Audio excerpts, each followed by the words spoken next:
Hablar sobre matemáticas, el componente de aleatoriedad estadística. Como eje temático, es decir, el tema, vamos a hablar de conjuntos. Mi nombre es Stephanie Pedreros y es un gusto estar con ustedes. Ok, ¿qué son los conjuntos? Los conjuntos podríamos decir que son grupos de elementos que comparten una o varias características. Una forma de representarlos es con los diagramas de Venn. Cuando estábamos pequeñitos, por ejemplo, nos pedían que clasificáramos, aquí como les muestro, unas frutas. Entonces, por ejemplo, las clasificábamos por el color, ¿sí? O también se podría decir por lo dulces, por lo grandes, por lo pequeñas. Entonces tienen una o varias características, así como mencionamos aquí en esta parte. Una o varias características. En este otro ejemplo aparecen unos polígonos. Los polígonos son las figuras que tienen lados rectos. Entonces aquí nos muestra que el conjunto grande son los polígonos, pero dentro de del conjunto de los polígonos también encontramos un subconjunto. Ese subconjunto en este caso es de los polígonos regulares. ¿Cuáles son esos? Los que tienen todos sus lados iguales. Entonces, para clarificar, tenemos conjuntos, pero también podemos encontrar subconjuntos. Aquí, por ejemplo, en este primer ejemplo tenemos un subconjunto de las frutas amarillas y acá tenemos otro subconjunto de las frutas rojas. ¿Listo?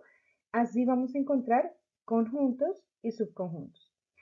Cuando encerramos estos grupos con estos circulitos o estos óvalos,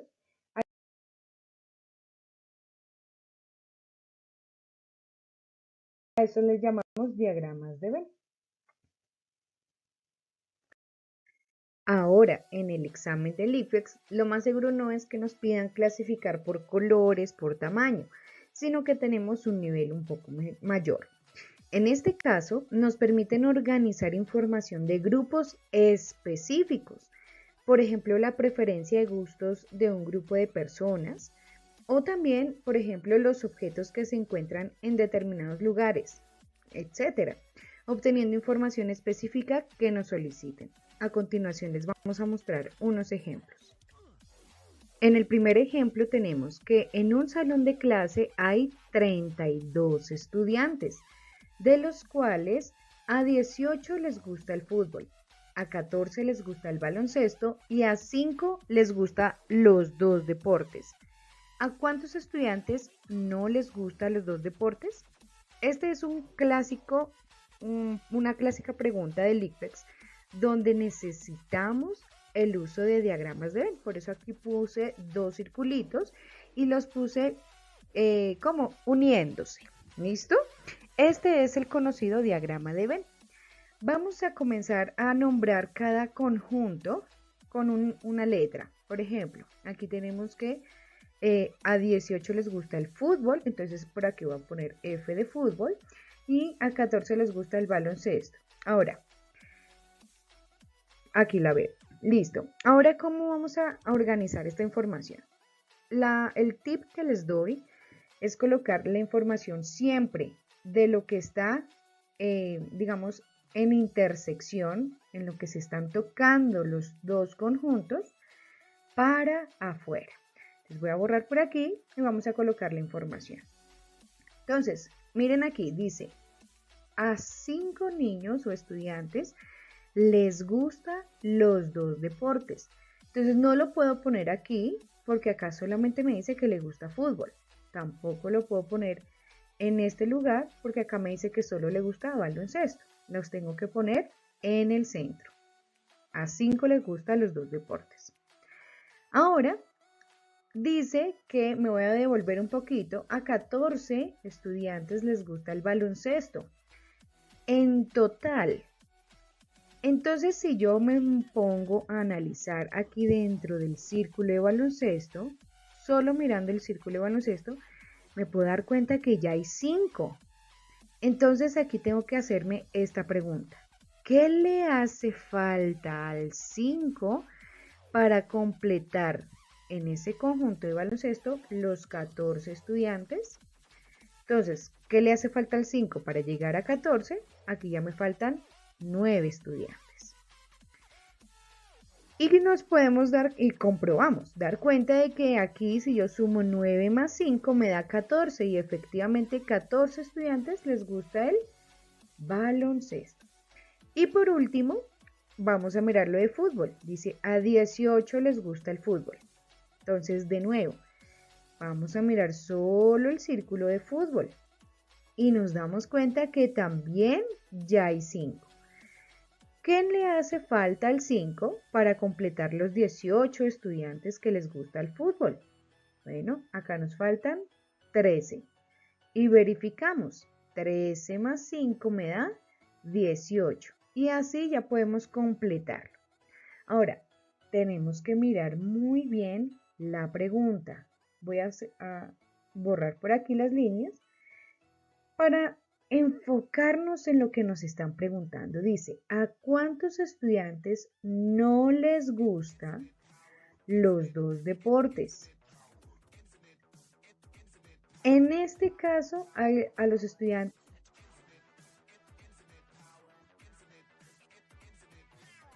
baloncesto o los dos. Pero aquí nos están preguntando por los que no les gusta. Entonces, tenemos que revisar la otra información que nos dan en el enunciado. Dicen que en total hay 32 estudiantes. ¿Qué tenemos que hacer? Verificar si aquí en el diagrama de Venn están los 32. Si no, entonces tenemos que añadirlos. Y ya les comento dónde lo colocamos. Entonces, sumamos 13 más 5, 18. Y 18 más 9 me da 27. Entonces no tengo los 32 estudiantes.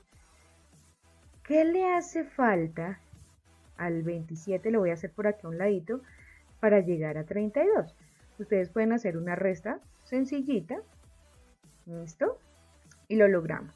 Entonces aquí me hace falta 5 estudiantes para completar los 32.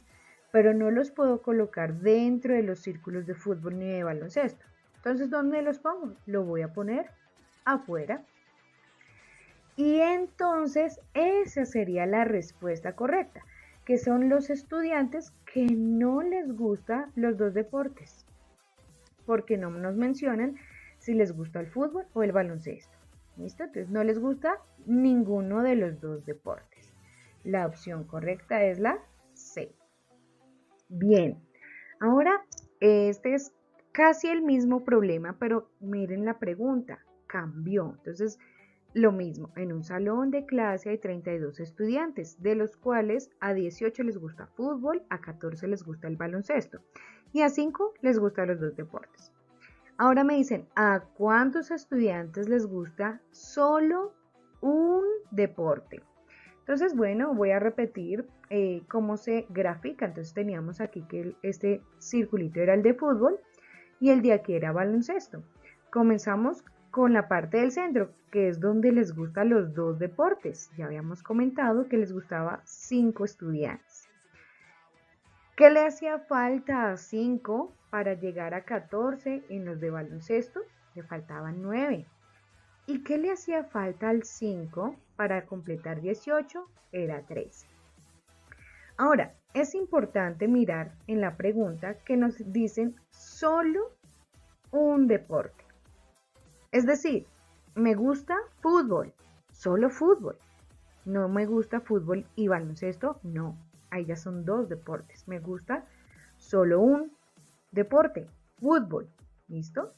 Pero también me puede gustar, o más bien otro estudiante le puede gustar solo baloncesto. Entonces, en este caso, necesitamos mirar solamente esta partecita donde no les gusta, sino solo un deporte. No puedo tocar el 5 porque en el 5 están los estudiantes que les gusta los dos deportes y no nos funciona. ¿Listo? Entonces, en este caso, todos los estudiantes que están en lo que yo subrayé son los que cumplen lo que me están preguntando, que les gusta solo un deporte. ¿Qué se hace? Se suman. Entonces a 13 le sumo 9. ¿Listo? Me da 22 estudiantes. Esa sería la respuesta correcta. Entonces, el tip es organizar muy bien el diagrama de Venn. Y ya con respecto al diagrama de Venn, ya podemos saber si es o no la respuesta que me están dando en las opciones múltiples, en A, B, C o D, teniendo en cuenta las uniones, las intersecciones, el complemento que fue el anterior, que era el numerito que estaba por aquí afuera. ¿Listo? Eso es. Ok, tenemos otra pregunta. Dice, se encontró que en un salón de clases 22 estudiantes realizaron las tareas de matemáticas y sociales, juntas. Matemáticas y sociales, juntas. Ese y es que van junticas. Otro, dice, 30 estudiantes realizaron la prueba de matemáticas, solo la de matemáticas.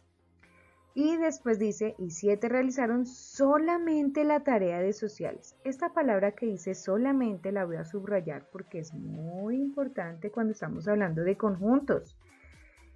Luego dice, si todos los estudiantes hicieron al menos una tarea, ¿cuántos estudiantes hay en el salón? Bueno, vamos a organizar primero los datos en el diagrama de Venn. Entonces voy a colocarle nombre a cada uno de mis círculos. Entonces acá en la parte del problema me dice que tenemos la materia de matemáticas y tenemos la materia de sociales. Luego vamos a mirar la intersección. Recuerden que siempre se organiza desde el centro. Entonces acá la primera información que me dicen es que 22 estudiantes realizaron las tareas de matemáticas y sociales. 22 estudiantes están aquí en el centro.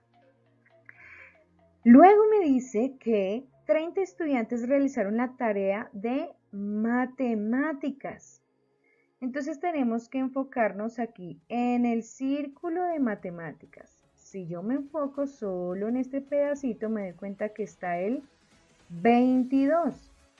¿Qué le hace falta al 22 para llegar a 30, que son los estudiantes de matemáticas?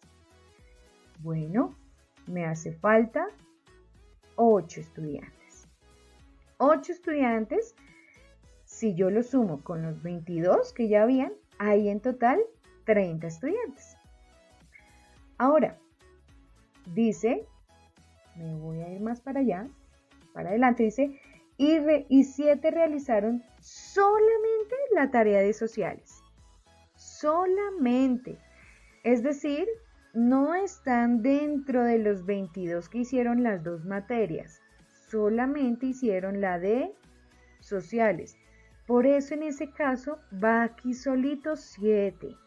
Porque solamente hicieron esa tarea. ¿Listo? Solamente hicieron esa tarea. No está dentro del conjunto completo la S, ni están teniendo en cuenta los 22. No. ¿Listo? Entonces, esa palabra solamente es muy importante. Ahora, ya tenemos todos los datos en el diagrama de Venn.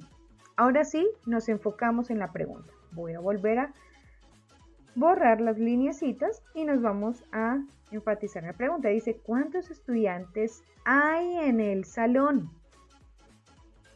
Según esto, ya nos están dando toda la información de todos los estudiantes.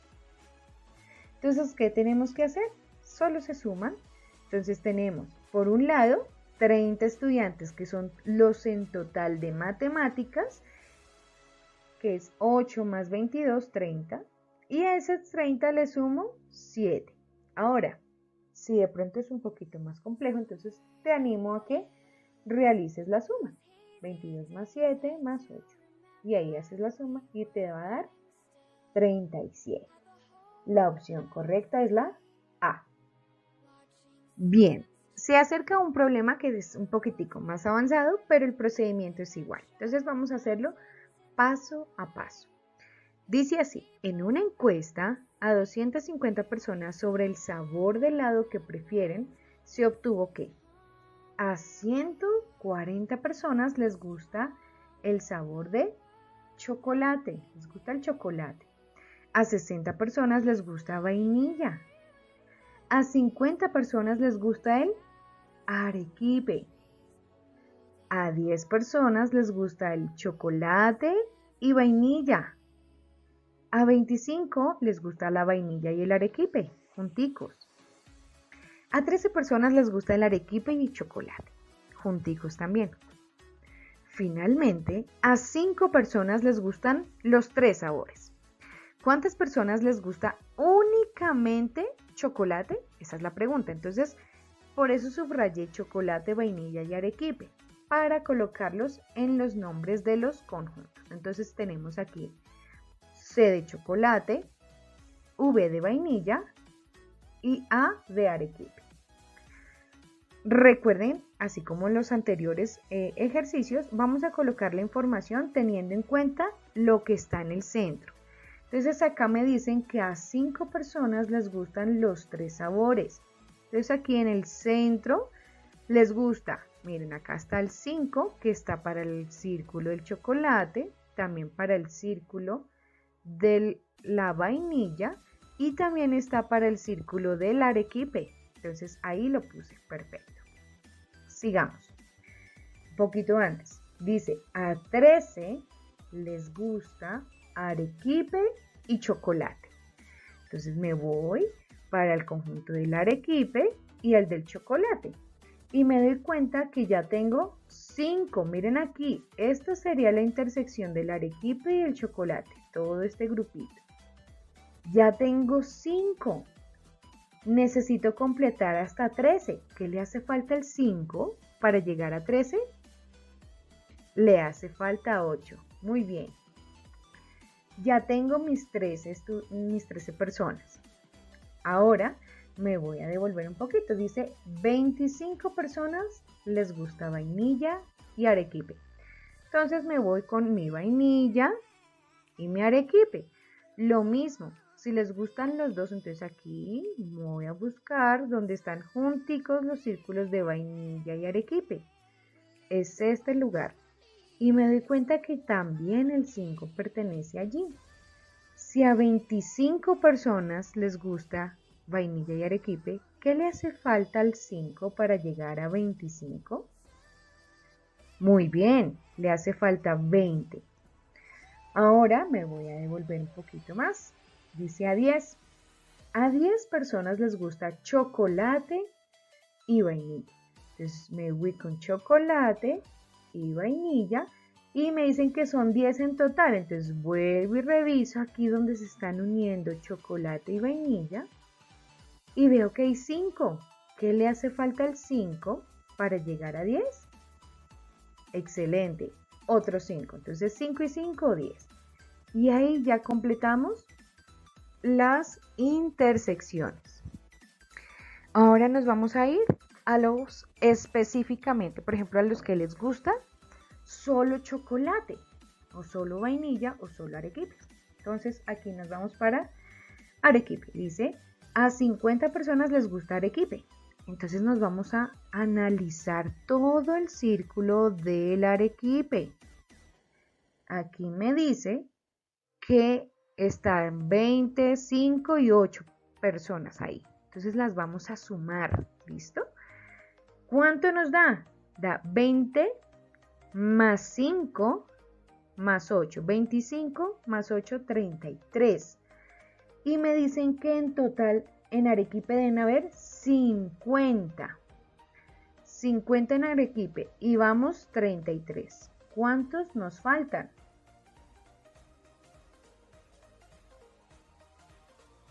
Entonces hacemos la resta. Aquí hacemos la resta sencillita.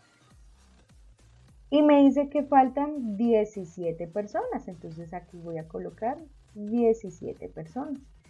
Si sumamos todo, me debe dar 50, que es la cantidad de personas que les gusta el arequipe. Voy a borrar esta resta por este lado y voy a continuar. ¿Listo?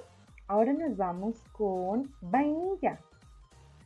En total a 60 personas les gusta la vainilla. Entonces miren aquí, tenemos al 20, tenemos 5 y 5. Tenemos que sumar todo lo del círculo de la vainilla y mirar cuánto nos falta. Entonces tengo 20 y aquí tengo 10. 20 más 10, 30. Y aquí en vainilla dicen que les gusta 60. Si tengo 30, ¿qué número le hace falta para llegar a 60? Muy bien, les falta 30. Excelente. Ahora vámonos con el del chocolate. Dice aquí que a 140 personas les gusta el chocolate. Entonces vamos a mirar en el círculo del chocolate cuántos hay y cuántos nos faltan. Y tenemos 10 más 8, 18. Nos faltan muchos, entonces vamos a hacer, si quieren, pueden hacer la resta. 140 menos 18. Y hacemos la resta normal, la que ya conocemos. Nos faltan 122 personas para completar los 140. Listo. Ahora voy a borrar esta resta y ahora ya podemos de nuevo enfocarnos en la pregunta. Entonces voy a borrar también las lineecitas de por aquí del problema y me enfoco en la pregunta. ¿Cuántas personas les gusta únicamente chocolate? Es decir, debe quedar solo en esta parte de aquí. Solo en esta parte de aquí. No se puede salir de este lugar. ¿Por qué? Porque los demás les gusta o el chocolate, o la vainilla, o el arequipe. Hasta aquí. Solo lo que encerré son los datos que me interesan. De resto, no me sirven. Entonces, en este espacio, ¿cuántas personas hay? 122 personas. ¿Les gusta únicamente el chocolate? ¿Listo? ¿Y listos? Ok, en este punto es la misma situación, lo único es que cambia la pregunta. Entonces voy a colocar los datos, como ya lo había mencionado en el punto anterior, de estos diagramas de Venn. También aquí vamos a colocar chocolate, vainilla y arequipe.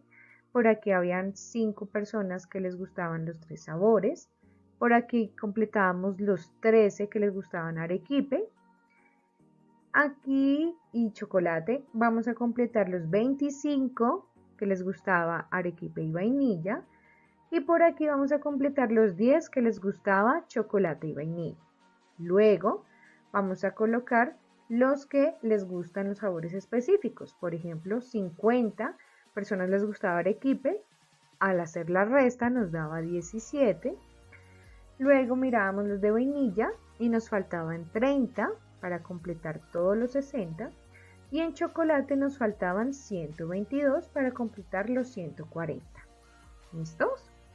Esas son las informaciones del procedimiento para colocar los datos en los diagramas de Venn. Ahora vamos a mirar y enfocarnos en la pregunta. Dice, ¿cuántas personas no les gusta ninguno de los 3 sabores? Ojo aquí, no les gusta ninguno de los 3 sabores. ¿Qué quiere decir eso? No puede estar ni en el círculo del chocolate, ni en el conjunto de vainilla, ni en el grupo de arequipe. Si no les gusta ninguno de esos 3 sabores, ¿dónde lo podemos colocar? Correcto, afuera de esos conjuntos. Entonces tenemos que mirar y vamos a sumar todos estos datos para mirar cuánto nos da. Entonces al sumarlos, 122 más 30 más 20 más 17 más 8 más 5 y 5, toda esta suma nos da en total 207. ¿Listo? La idea es que ustedes pues lo hagan a mano, lo hagan a papel, sin afanes y que lo hagamos muy bien hecho. ¿Listo? Entonces, efectivamente nos da 207. Voy a borrar por aquí todos estos numeritos. La suma de todos esos datos nos da 207. Pero nos damos cuenta que aquí en el enunciado nos dicen que hay 250 personas. ¿Qué le hace falta a 207 para llegar a 250? Bueno, entonces vamos a hacer la resta. Voy a colocar el 250 por aquí arribita y lo operamos. Hacemos la resta que conocemos. ¿Listo? 3, 43 y acá 0. Conclusión. ¿Cuántas personas quedan por fuera de este conjunto? Lo voy a poner por aquí con moradito. Les hace falta 43 personas de las encuestas que se les dio, que se les hizo.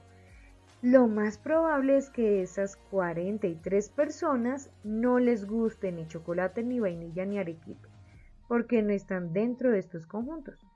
Esa es la respuesta correcta. Opción C, 43. Esos son todos los problemas que hemos abordado aquí en el proceso de diagramas de Venn y conjuntos. Si tienes alguna información adicional que quieras obtener, obtienes preguntas del video o tienes otro tipo de comentarios, puedes hacerlos aquí en la cajita de comentarios, aquí en el link del video, o te invito a nuestra clase sincrónica para que nos puedas hacer llegar todas tus inquietudes. No es más, para mí es un honor haberte explicado. Espero que te haya gustado este video y nos vemos en clase. Que Dios te bendiga. Bienvenidos y bienvenidas a este fragmento del video del componente de aleatoriedad y estadística en el que vamos a hablar de las técnicas de conteo. Por lo tanto, lo primero que tenemos que saber es qué son las técnicas de conteo.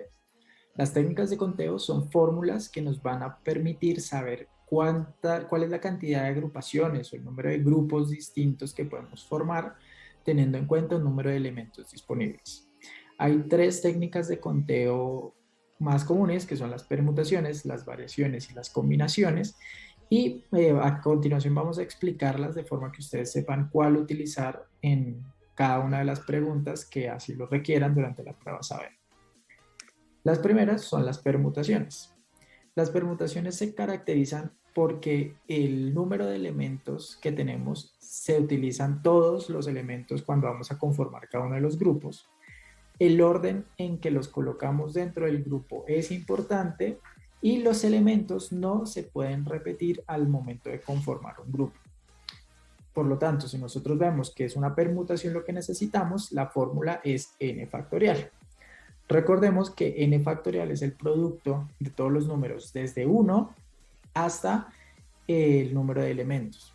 Eso quiere decir que si tenemos 3 elementos, n factorial va a ser 1 por 2 por 3. Es decir, 3 factorial es igual a 6.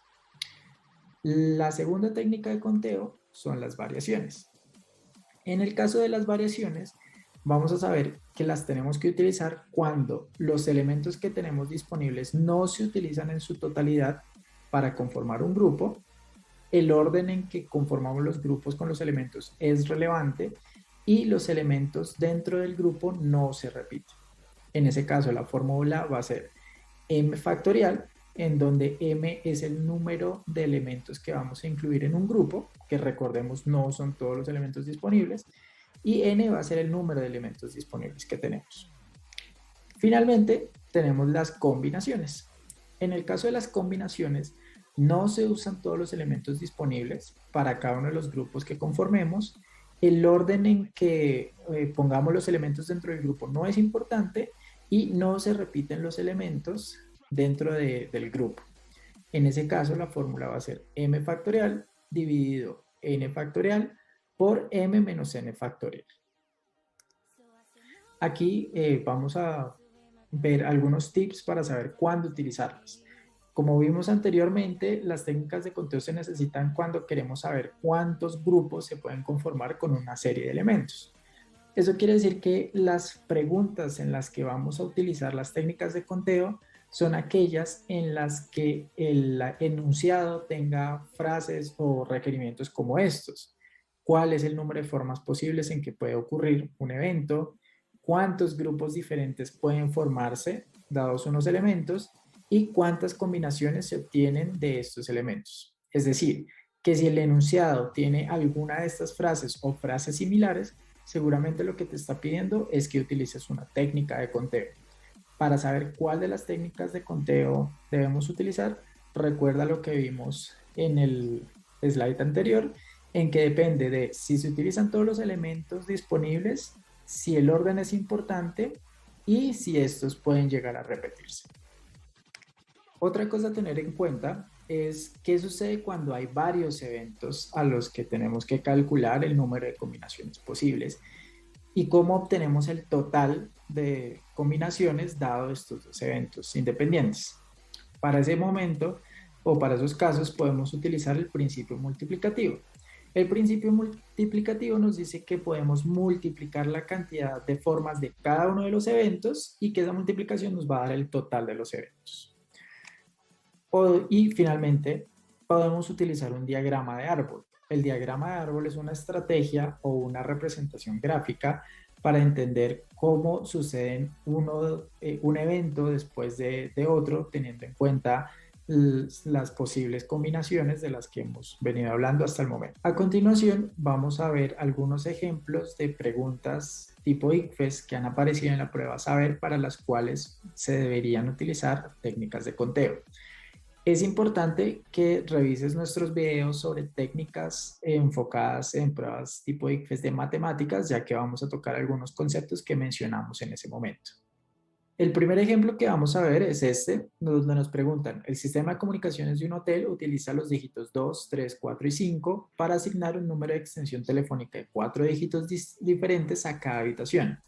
¿Cuántas habitaciones del hotel pueden tener extensión telefónica?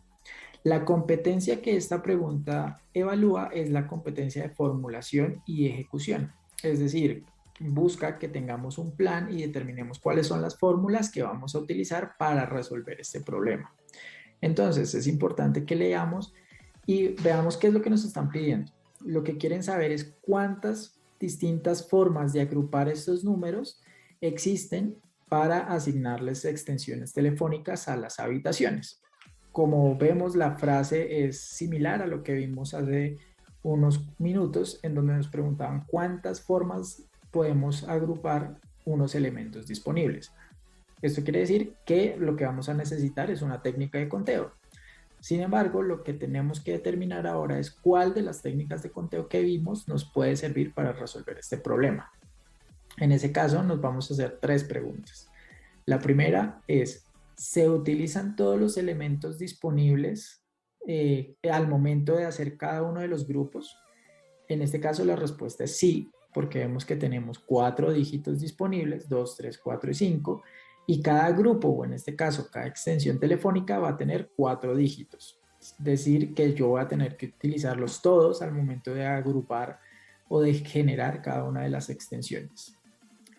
La segunda pregunta que tenemos que hacer es, ¿importa el orden en que yo pongo los dígitos? Sí, porque no va a ser lo mismo si yo marco 2, 3, 4, 5 a 5, 4, 3, 2. En esos casos debería comunicarme con habitaciones del hotel distintas. Entonces el orden aquí es importante. ¿Y se repiten los elementos? No, porque aquí es claro que los 4 dígitos deben ser diferentes. No podemos usar 2 veces el 2, no podemos poner 4 veces el 2. Entonces no se repiten los elementos. Utilizando estas 3 preguntas y lo que vimos en nuestra tabla de permutación, variación y combinación, podemos saber que este problema se resuelve utilizando una permutación. Recordemos que la fórmula de la permutación es n factorial. Y tenemos 4 elementos disponibles para resolver o para generar cada una de estas extensiones. Por lo tanto, la respuesta va a ser 4 factorial. 4 factorial es igual a 1 por 2 por 3 por 4, en este caso 24. Es decir, que la respuesta correcta es la A, 24. El segundo ejemplo que vamos a ver es el siguiente.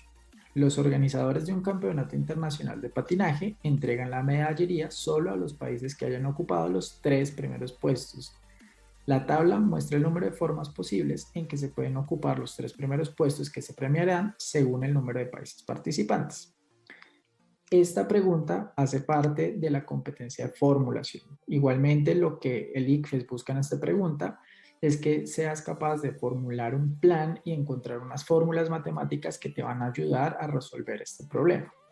En este caso, nos dan una tabla y de esta columna de la tabla que habla del número de formas posibles de ocupar los 3 primeros puestos, dado un número de elementos que va cambiando con el tiempo, podemos percibir que se trata de una técnica de conteo. Al igual que en el caso anterior, aquí lo que tenemos que determinar es cuál es la técnica de conteo que vamos a utilizar de las 3 que vimos inicialmente. Por lo tanto, nos vamos a hacer las mismas 3 preguntas de antes. ¿Se utilizan todos los elementos? No, porque como vemos acá, solo a los países que hayan ocupado los 3 primeros puestos se les van a dar premios. ¿Importa el orden? Sí, importa el orden. Quizás si ustedes han visto competencias deportivas, habrán visto que hay un primer, un segundo y un tercer puesto y están en orden jerárquico. O sea, no es lo mismo si Japón gana el primer puesto, Estados Unidos el segundo y Rusia el tercer puesto, a que Rusia gane el primer puesto, Japón el segundo y Estados Unidos el tercero. Son dos posibles combinaciones distintas a tener en cuenta en la forma en que se van a entregar los premios. La tercera pregunta es, ¿se repiten los elementos? No, un país no puede estar en el primer y en el segundo puesto, o en el segundo y en el tercero. Cada uno de los puestos debe ser ocupado por un país distinto. Así que teniendo en cuenta la respuesta a estas 3 preguntas y la tabla que vimos inicialmente, sabemos que se trata de un problema de variación. La fórmula de variación es n factorial, donde n es el número de países, sobre n menos m, que recordemos se trataba del número de elementos que se van a utilizar para conformar un grupo, que en este caso es 3, porque estamos hablando de los 3 primeros puestos, factorial. Esta fórmula es la que encontramos en la opción C. Eso quiere decir que la respuesta a esta pregunta es C. N factorial dividido n menos 3 factorial. Este es nuestro tercer ejemplo. Un colegio necesita enviar 5 estudiantes como representantes a un foro sobre la contaminación del medio ambiente. Se decidió que 2 estudiantes sean de grado décimo y 3 de grado undécimo. En décimo hay 5 estudiantes preparados para el foro y en undécimo hay 4. ¿Cuántos grupos diferentes pueden formarse para enviar el foro? Esta pregunta hace también parte de la competencia de formulación. Necesitamos realizar un plan y encontrar las fórmulas más adecuadas para resolver el problema. Dado que lo que nos están preguntando es cuántos grupos diferentes pueden formarse, recordemos los tips que vimos hace unos slides en el que siempre que nos estén preguntando de cuántos grupos distintos, cuántas agrupaciones, cuántas formas distintas se pueden obtener dados unos elementos, estamos hablando de técnicas de conteo. Eso quiere decir que podemos intuir que aquí lo que se necesita es una técnica de conteo. Para determinar cuál de las 3 técnicas de conteo que vimos anteriormente se necesita, debemos responder las 3 preguntas que ya sabemos. ¿Se utilizan todos los elementos? No. En este caso tenemos 9 estudiantes disponibles, de los cuales solamente vamos a llevar a 5. Es decir, no vamos a utilizar todos los elementos disponibles.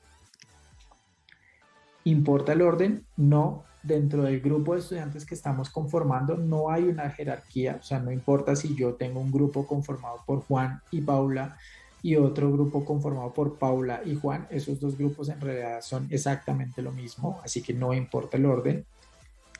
¿Y se repiten los elementos? No se repiten los elementos, ya que yo tengo que llevar a 5 estudiantes distintos. Yo no puedo llevar 2 veces a Juan y 3 veces a Paula. Los 5 elementos tienen que ser elementos distintos. Con estas 3 preguntas que nos acabamos de hacer y basados en la tabla que vimos en los primeros slides, sabemos que esto se trata de una combinación. Por lo tanto, vamos a usar la fórmula de la combinación. Primero, para los estudiantes que vamos a llevar de grado décimo. Así que la fórmula de combinación es n, el número de elementos disponibles que tenemos, que en este caso son 5 estudiantes, dividido m, que son los estudiantes, son las plazas que vamos a llenar, 2 en el caso de décimo, por 5 menos 2 factorial. Recordemos que 5 factorial es igual a 1 por 2 por 3 por 4 por 5. Por lo tanto, 2 factorial es igual a 1 por 2. 5 menos 2 es 3 y 3 factorial entonces es 1 por 2 por 3. Esto quiere decir que de los estudiantes que yo puedo llevar de grado décimo, tenemos 10 posibles combinaciones. Si hacemos lo mismo para grado undécimo, vamos a obtener 4 combinaciones. Pero entonces, aquí, ¿cuál es el total? Si yo tengo 10 combinaciones para grado décimo y 4 combinaciones para grado undécimo, ¿cuántas son mis combinaciones totales? Aquí recordemos qué pasa cuando yo tengo más de dos o más eventos. Por lo tanto, puedo aplicar el principio multiplicativo. Recordemos que el principio multiplicativo, como lo vimos anteriormente, lo que dice es que yo puedo multiplicar el número de eventos para saber el total. Así que en este caso van a ser las 10 posibles combinaciones que tenemos en grado décimo por las 4 posibles combinaciones de grado undécimo para un total de 40 combinaciones. Es decir, que la respuesta a esta pregunta es de 40. El último ejemplo que vamos a ver es este. En un concurso hay una urna con 2 fichas rojas y 2 fichas blancas. Un jugador selecciona al azar una ficha de la urna sin devolver esta, luego selecciona al azar una segunda ficha. Si tiene el mismo color de la primera, gana el juego. ¿En cuál de los siguientes diagramas se representan las posibilidades de ganar que tiene un jugador? Esta pregunta hace parte de la competencia de argumentación. Recordemos del video de técnicas para preguntas de matemáticas tipo ICFES que la competencia de argumentación hace referencia a cómo nosotros podemos explicarnos a nosotros mismos o con técnicas de validación lógicas que la respuesta que estamos dando es correcta. Así que aquí simplemente vamos a tener que analizar los diagramas y el enunciado para ver cuál es el diagrama que corresponde a este enunciado. Sin embargo, para eso es importante que entendamos el concepto de diagrama de árbol. Acá, como podemos ver, tenemos un primer evento, que es el momento en el que el jugador selecciona una primera ficha, encadenado a un segundo evento, que como lo mencionamos, el diagrama de árbol se puede utilizar para ver gráficamente cuando existen más, 2 o más eventos independientes. Y al final, cómo la combinación de estos eventos puede resultar en que el jugador gane. Entonces, vamos a simplemente leer en el enunciado e irlo relacionando con los diagramas. La primera parte dice que un jugador selecciona al azar una ficha que puede ser roja o puede ser blanca. En este caso, todos los diagramas tienen la sucesión de ficha blanca o roja, por lo tanto, todos podrían ser una opción adecuada. El segundo evento es que si se selecciona al azar una segunda ficha, que ya sabemos que puede ser blanca o roja, es decir, la primera vez puedo elegir blanca y luego puedo elegir blanca o roja, vemos que también todos los diagramas tienen esta sucesión de forma lógica, por lo tanto aún no podemos descartar ninguno. Y lo que nos dice finalmente es que el jugador gana si ambas fichas, la primera y la segunda, tienen el mismo color. Entonces, para la figura A vemos que si el jugador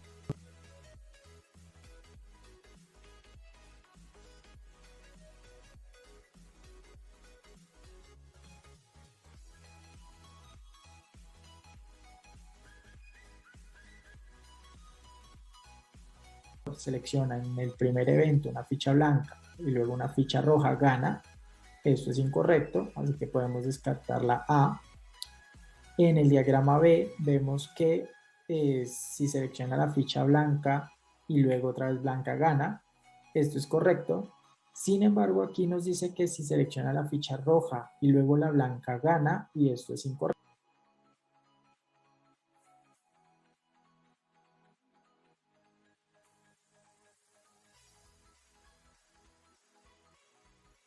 Aquí también tendrían que ser iguales. Por lo tanto, la B también es incorrecta. La C nos dice que si selecciona ficha blanca y luego roja, gana.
si selecciona ficha blanca y luego roja gana, sabemos que esto es incorrecto, así que no es la C.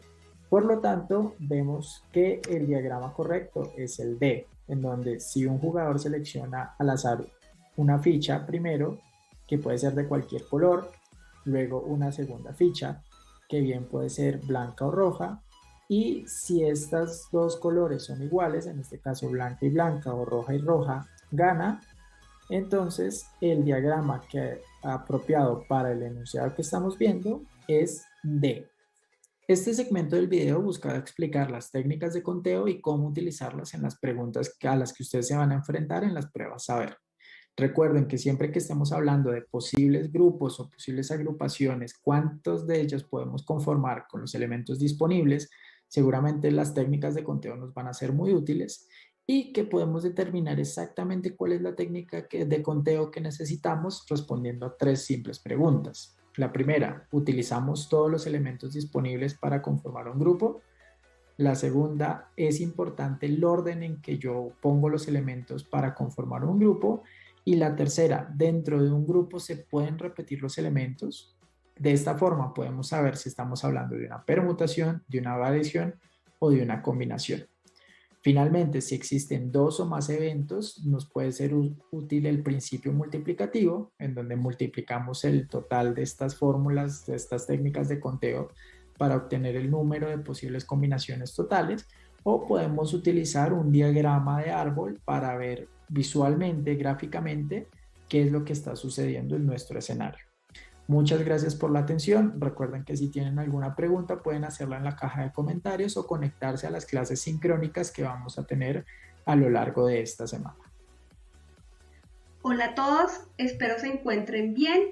Mi nombre es Andrea Muñoz y el día de hoy del área de matemáticas vamos a abordar la componente de aleatoriedad y estadística, particularmente el eje temático de probabilidad. Con el fin de llevar a cabo un recorderis de la teoría necesaria para abarcar este eje temático, debemos recordar que la probabilidad nos permite cuantificar la mayor o menor posibilidad de que ocurra un evento.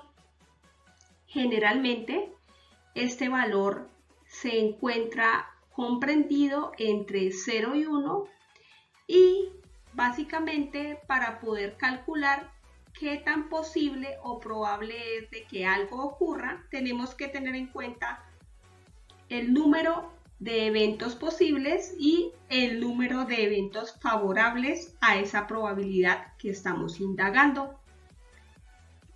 No debemos olvidar que entre el valor de probabilidad sea más cercano a 0 es menos probable de que ocurra el evento. Algunos autores representan a la probabilidad también como porcentaje.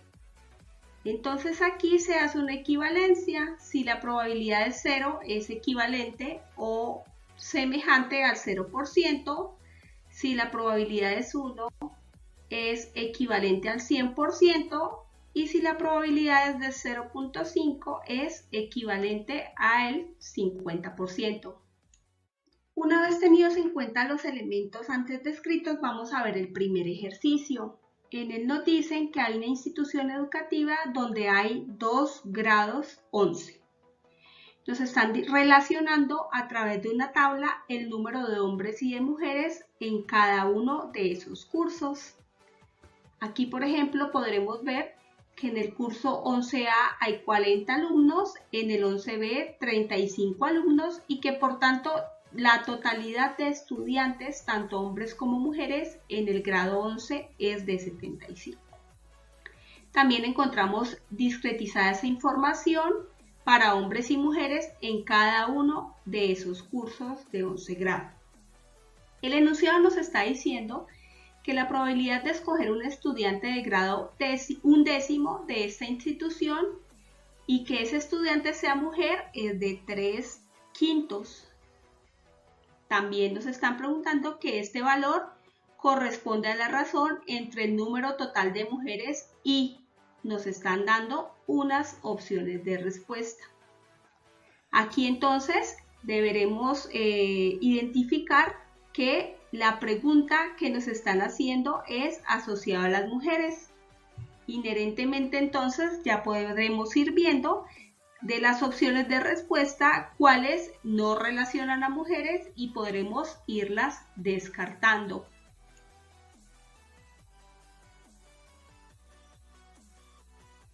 Como lo hemos dicho, el ejercicio está relacionando a las estudiantes mujeres, razón por la cual si nosotros queremos conocer o reconocer la opción válida, tenemos que tener en cuenta que el enunciado nos dice que el valor de 3/5 corresponde a una razón entre el número total de mujeres y la opción A nos está diciendo el número total de estudiantes de grado 11. Aquí, importante tener en cuenta que la pregunta nos está diciendo que debemos realizar una comparación entre la totalidad de estudiantes y las mujeres. En ese orden de ideas, si quisiéramos hacer un cálculo de probabilidad para poder encontrar esta relación, pues tendremos en cuenta una razón entre el total de estudiantes mujeres y el total de todos los estudiantes de grado 11. Como lo podemos ver aquí en la tabla, podemos ver que el total de estudiantes de grado 11 es 75 y que el total de mujeres de todos los dos cursos 11 es de 45. También recordemos que cuando tenemos expresado una fracción en un número grande, lo más básico es empezar a hacer simplificaciones. Finalmente podremos ver entonces que este 45 sobre 75, si lo simplificamos, es equivalente a 3/5. Por tanto, aquí podremos ver que para poder obtener este resultado, estamos relacionando a la totalidad de mujeres en comparación con la cantidad de estudiantes de grado 11. Por tanto, la opción A es la opción verdadera. Aunque ya vimos cuál es la opción válida, vamos a ver qué pasa con la opción B que nos presenta esta pregunta.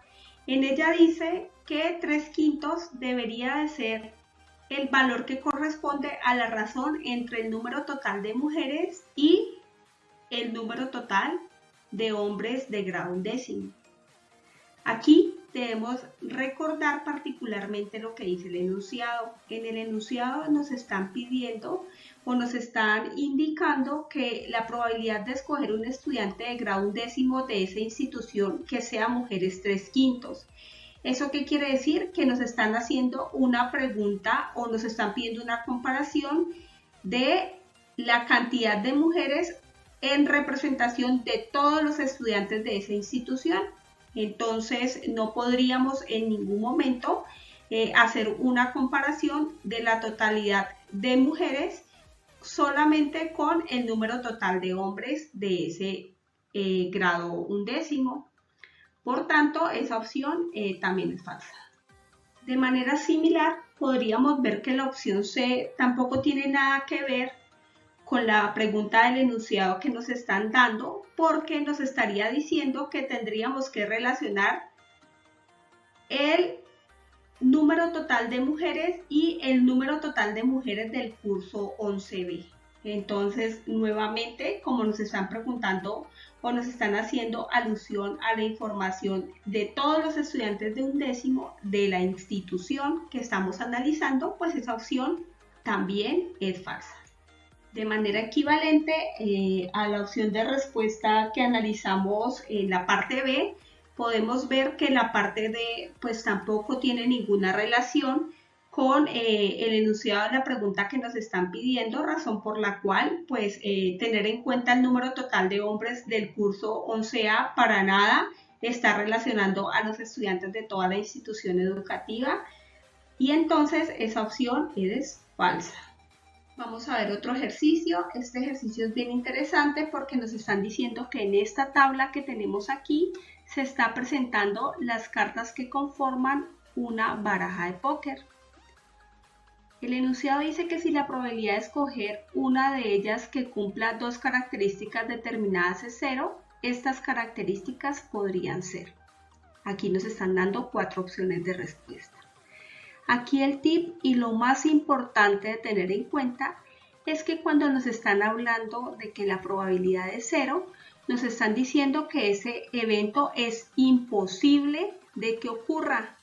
Como no puede suceder, entonces lo que tendremos que buscar para relacionar las opciones de respuesta con la tabla son las condiciones que no se van a poder cumplir. En la opción A nos están diciendo que no es posible que una carta sea negra y tenga un número par.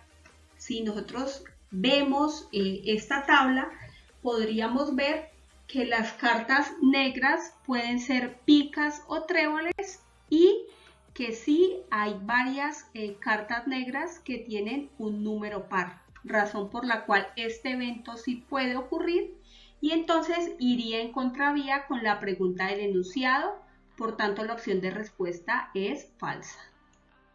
En la opción B nos están diciendo que no es posible que haya una carta roja y que sea de picas. Pues aquí vemos dónde están relacionadas las cartas rojas y ahí podemos ver que esas cartas rojas solamente pueden ser de corazones y de diamantes. Entonces, efectivamente, es imposible que nosotros podamos encontrar una carta roja y que sea de picas, por tanto, esa opción de respuesta es verdadera. Aunque ya sabemos que la opción de respuesta válida es la B, vamos a ver qué pasa con la opción C.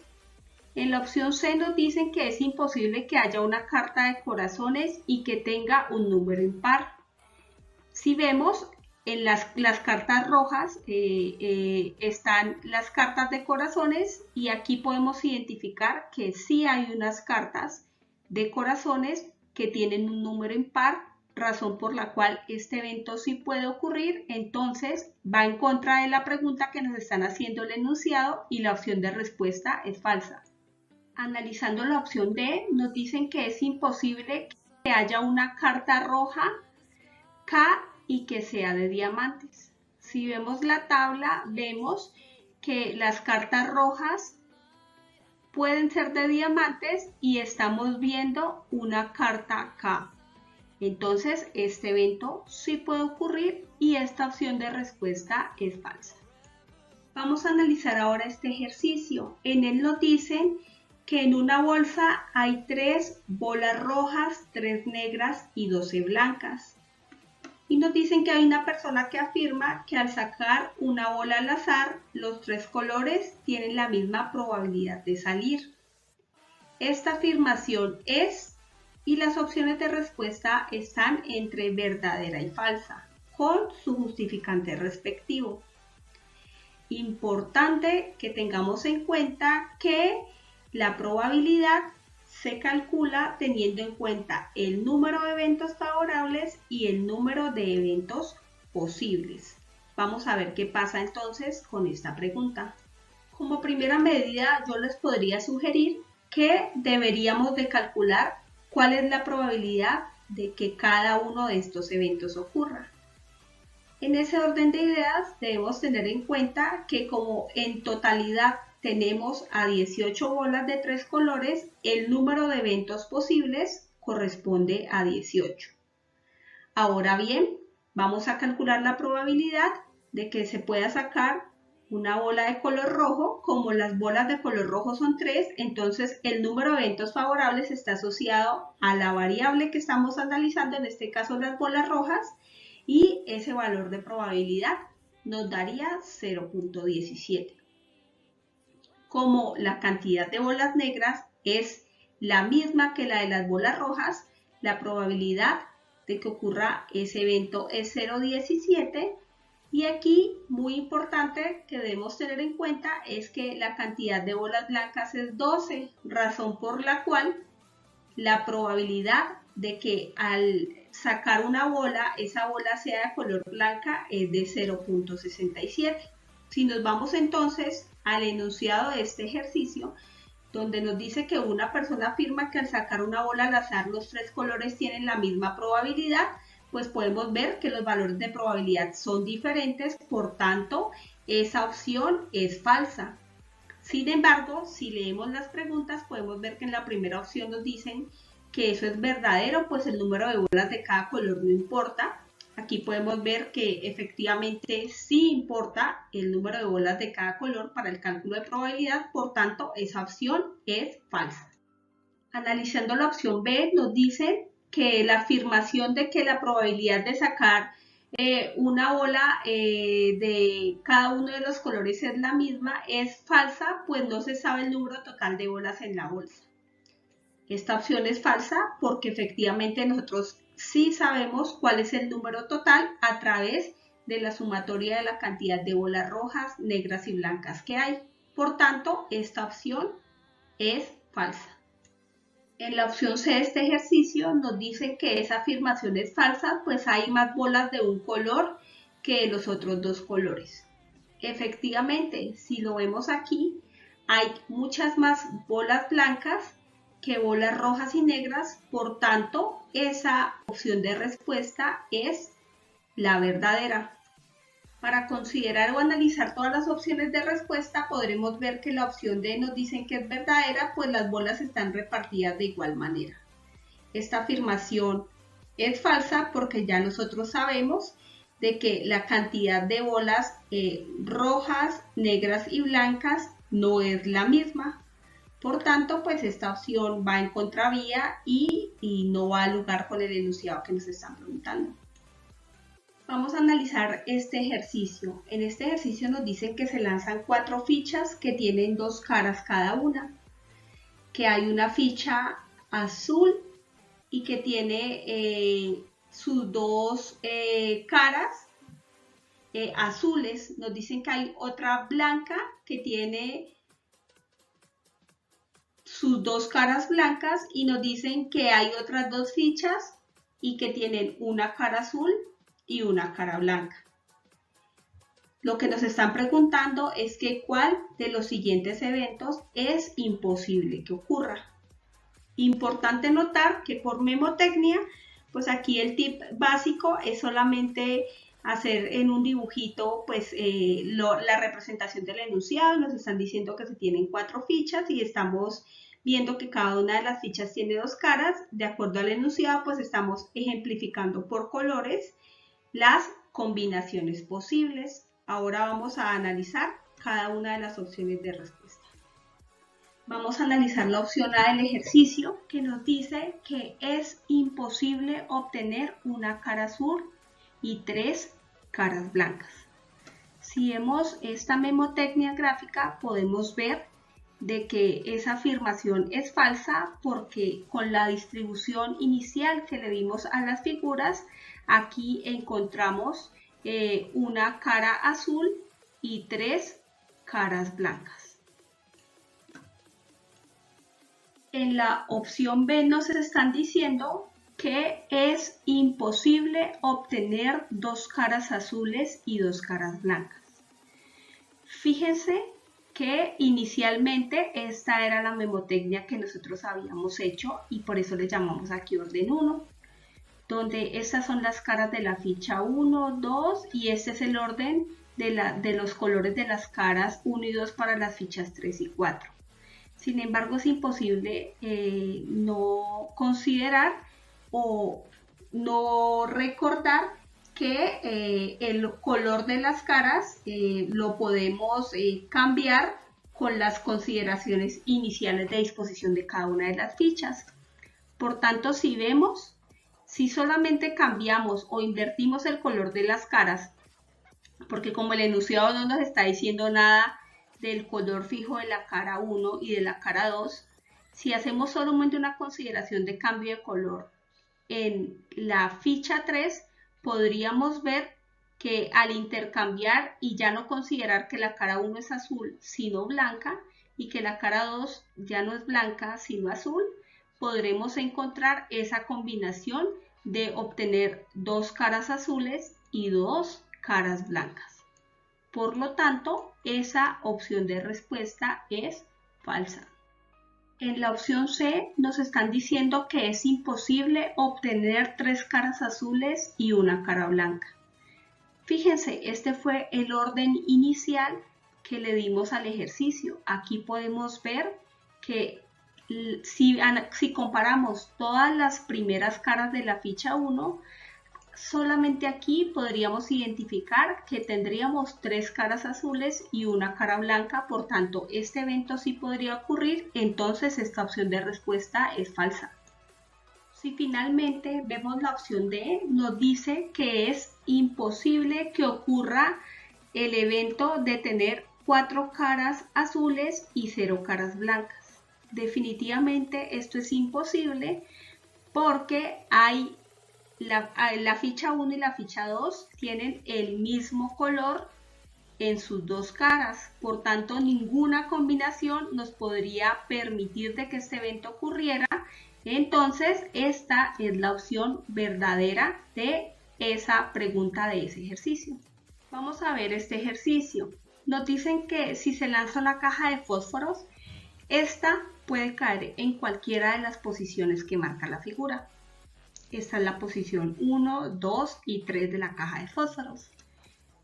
Luego nos dicen que la tabla construida después de efectuar 100 lanzamientos muestra la probabilidad de caída en cada posición. Entonces nos están diciendo que es 0.65 probable de que al lanzar 100 veces esa caja caigan en la posición 1 65 veces.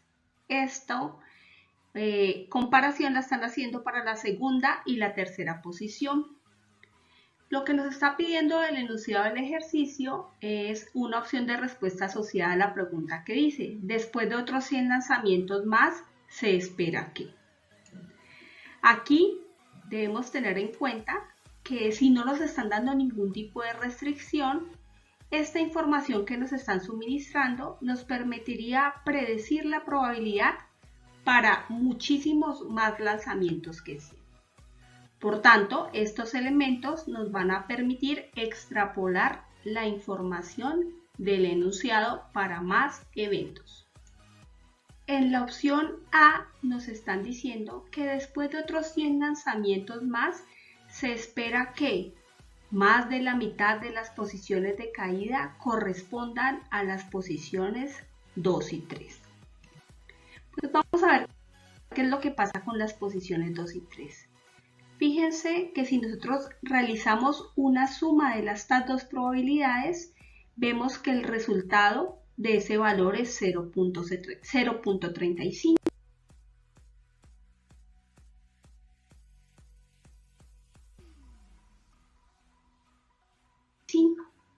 En ese orden de ideas, esta afirmación nos está diciendo que más de la mitad de las posiciones. Nosotros esperaríamos que si esta condición se cumpliera, esta sumatoria nos diera más del 50% o más del 0.5 de probabilidad de que este evento ocurriera, razón por la cual esta opción es falsa. En la opción B nos están diciendo que después de otros 100 lanzamientos más, se podría esperar que las 3 posiciones tengan aproximadamente la misma probabilidad entre ellas. Vamos a ver qué dice la tabla. Pues efectivamente aquí podemos ver que de acuerdo a cada una de las posiciones de la caja de fósforos, pues las probabilidades distan mucho de ser parecidas o semejantes, razón por la cual esta opción de respuesta es falsa. Si vemos ahora la opción C, nos diría que después de otros 100 lanzamientos más, se podría esperar que más de la mitad de todas las posiciones de caída correspondan a la posición 1. Vamos a ver qué pasa. Pues la probabilidad de que caiga en la posición 1 es 0.65. Efectivamente 0.65 es más de la mitad de la probabilidad. Por tanto, esta opción de respuesta es verdadera. En la opción D de esta pregunta nos están diciendo que después de otros 100 lanzamientos más, se espera que el número de veces que cae la caja en la posición 2 se aproxime al 50%. Pues si vemos aquí, esta tabla nos está diciendo que la posición 2 tiene una probabilidad de que ocurra del 0.22. Esto es semejante al 22%. Sin embargo, si nosotros consideramos que el comportamiento de las posiciones de los fósforos se sigue manteniendo a través de la condición inicial, pues no tendría por qué haber un incremento en la probabilidad de que una caja caiga en la posición 2. Por tanto, esa opción es falsa. Vamos a leer este ejercicio.